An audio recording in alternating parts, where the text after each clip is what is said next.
आज 26 जुलाई के जितने भी सिलेक्टेड करंट अफेयर्स के प्रश्न होंगे उससे हम लोग आज देखेंगे, जिसमें कि पहला प्रश्न है कि आरबीआई ने इस माह वित्तीय स्थिरता रिपोर्ट का कौन सा संस्करण जारी किया है। तो यह 21वां संस्करण जारी किया गया है। और आरबीआई यानी कि भारतीय रिजर्व बैंक, इसकी स्थापना 1 अप्रैल 1935 ईस्वी को हुई थी। इसके अध्यक्ष शक्तिकांत दास हैं, जो कि 25वें इसके गवर्नर हैं। और राष्ट्रीयकरण इसका 1 जनवरी 1949 ईस्वी को हुआ था। दूसरा प्रश्न है कि वॉलमार्ट इंडिया प्राइवेट लिमिटेड का अधिग्रहण किसने किया है। तो यह फ्लिपकार्ट ने किया है। और फ्लिपकार्ट, जिसकी स्थापना 2007 ईस्वी में हुई थी, इसका मुख्यालय बेंगलुरु में है और इसके संस्थापक सचिन बंसल और बिन्नी बंसल थे।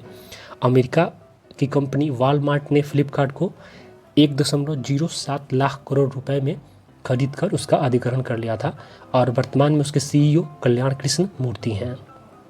अगला प्रश्न है कि केंद्रीय स्वास्थ्य मंत्रालय ने नया स्वास्थ्य सचिव किसे नियुक्त किया है। तो यह राजेश भूषण को नियुक्त किया गया है। राजेश भूषण, जो कि भारत की दवा नियामक प्रणाली में सुधार के लिए बनी समिति के अध्यक्ष भी हैं।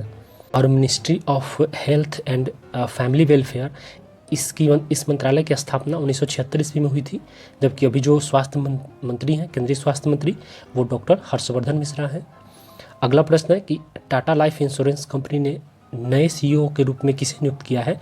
तो यह नवीन ताहिलियानी को नियुक्त किया गया है। और टाटा एआईए लाइफ इंश्योरेंस, इसकी स्थापना 1919 ईस्वी में हुई थी। इसका मुख्यालय हांगकांग में स्थित है। अगला प्रश्न है कि विदेश मंत्रालय ने सचिव के रूप में किसकी नियुक्ति की है। तो ये रीवा गांगुली की नियुक्ति की गई है। हाल तक ये बांग्लादेश की उच्चायुक्त रही हैं। अगला प्रश्न है कि किस देश द्वारा 3D प्रिंटेड एयरक्राफ्ट इंजन का सफलतापूर्वक परीक्षण किया गया है। तो यह रूस द्वारा किया गया है।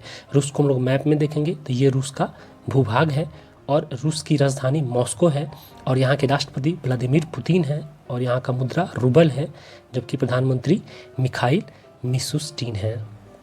अगला प्रश्न है कि इंडियन ओवरसीज बैंक का नया प्रबंधक निदेशक और सीईओ किसे नियुक्त किया गया है। तो यह प्रतिम सेन गुप्ता को किया गया है। और इंडियन ओवरसीज बैंक, इसकी स्थापना 1937 ईस्वी को हुई थी, जबकि इसके संस्थापक जो थे वो CTM चिदम्बरम थे। श्रीपल्ली वीराकोडी ने इंटरनेशनल क्रिकेट से संन्यास लेने का घोषणा किया है। यह किस देश के खिलाड़ी हैं। तो यह श्रीलंका की खिलाड़ी हैं।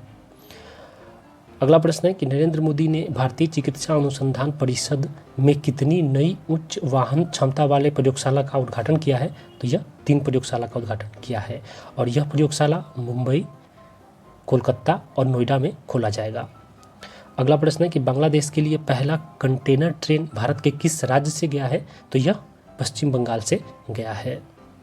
आपका देखने के लिए बहुत बहुत धन्यवाद। वीडियो अच्छी लगे, इन्फॉर्मेटिव लगे तो लाइक और सब्सक्राइब जरूर करें।